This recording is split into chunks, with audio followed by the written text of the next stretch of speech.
ఉద్యోగుల న్యాయమైన డిమాండ్లైన PF arrears ను ప్రభుత్వం వెంటనే ప్రకటించాలని ఉమ్మడి కడప అన్నమయ్య జిల్లా కార్మిక సంఘాలు ఏపీ జేఏసీ ఆధ్వర్యంలో ర్యాలీ నిర్వహించారు. ఈ ర్యాలీలో AP general secretary KV Sivareddy, AP NGO రాష్ట్ర ఉపాధ్యక్షుడు వై ప్రసాద్ యాదవ్ మాట్లాడుతూ తక్షణమే మా న్యాయమైన డిమాండ్లను వెంటనే తీర్చాలన్నారు.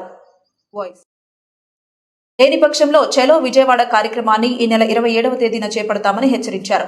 ఈ కార్యక్రమంలో జిల్లా ప్రెసిడెంట్ శ్రీనివాసులు, కార్యదర్శి రవికుమార్, రాయచోటి తాలూకా ప్రెసిడెంట్ ఎం వేణుగోపాల్ రెడ్డి, కార్యదర్శి డి వెంకటేశ్వర్లు మరియు ఇతర మండల ప్రెసిడెంట్లు, కార్మికులు పాల్గొన్నారు.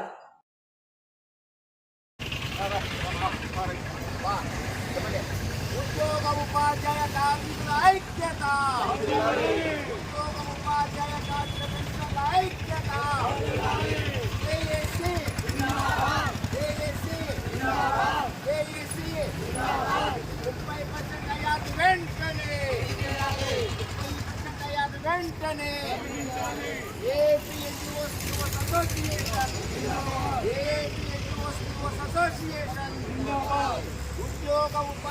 కార్మిక పెన్షన్ల ఐక్యత, ఉద్యోగ ఉపాధ్యాయ కార్మిక పెన్షన్ల ఐక్యత, ఉద్యోగ ఉపాధ్యాయ కార్మిక పెన్షన్ల ఐక్యత.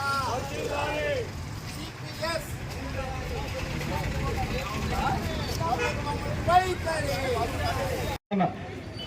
యూనియన్ల అధ్యక్ష కార్యదర్శులకు, వివిధ తాలూకా నుంచి చేసిన అధ్యక్ష కార్యదర్శులకు, కార్యవర్గ సభ్యులకు, మహిళా విభాగానికి ఏపీ ఎన్జీఓ రాష్ట్ర పక్షాన నమస్సమాన్యులు తెలుపుకుంటూ 14వ తేదీ నుంచి జేఏసీ పక్షాన మనము దశల వారీగా నల్ల బ్యాడ్జితో నిరసన తెలుపుతూ ఉద్యోగం మనకు రావాల్సిన డిమాండ్లపై ప్రభుత్వానికి విన్నవించుకుంటున్నా ఎలాంటి చలనం లేకుండా నిశ్శబ్దంగా ఉన్న రాష్ట్ర ప్రభుత్వానికి మనం ఒక బలమైన ధర్నా కార్యక్రమం చేపట్టాలనే ఉద్దేశంతో 20వ తేదీన జిల్లా కలెక్టర్ ముట్టడి, 27వ తేదీన రాష్ట్ర అసెంబ్లీ ముట్టడికి కార్యక్రమాలు ఏర్పాటు చేశారు. మన జేఏసీ పిలుపు మేరకు ఈరోజు మనకు రావాల్సిన చాలా డిమాండ్లు, జీపీఎఫ్ కానీ, ఏపీజేఏ కానీ, డిఆర్ఎస్ కానీ, పిఆర్సీ అరియర్స్ కానీ, 12th పిఆర్సీ కానీ, మనకు అనేక డిమాండ్ల సాధన కోసం మనం ఈరోజు ఈ కార్యక్రమం ఏర్పాటు చేసుకున్నాం.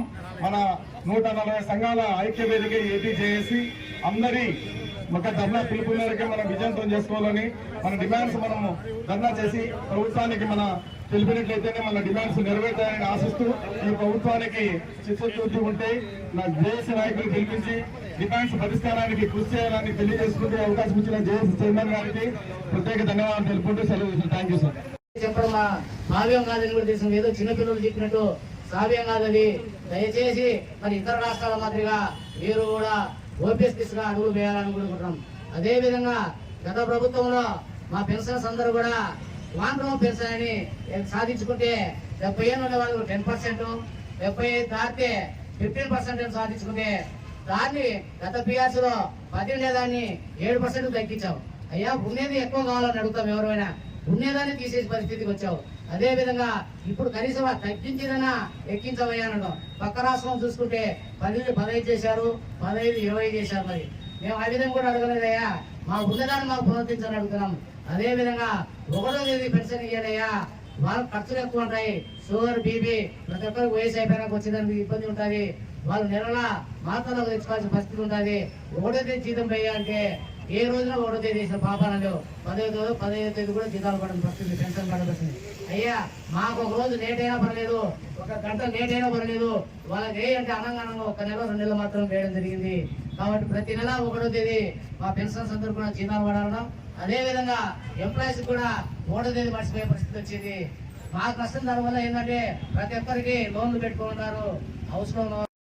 మన కరుణించి ఈ యావత్ ప్రపంచంలో ఉన్నటువంటి 3 కోటి దేవతలందరూ కూడా జగన్మోహన్ రెడ్డి గారికి మనసు మార్చి మన ఉద్యోగస్తులకు రావాల్సినటువంటి రాయితీల బకాయిలన్నీ కూడా సకాలంలో ఇవ్వాలని మరొకసారి మనసాక్షి వహించి ఈ అవకాశం ఇచ్చినటువంటి పెద్దలకు, ఉద్యోగ ఉపాధ్యాయులకు అందరికీ ప్రత్యేక ధన్యవాదాలు తెలియజేసుకుంటూ ఇంతతో సెలవు తీసుకుంటూ ఉన్నాను.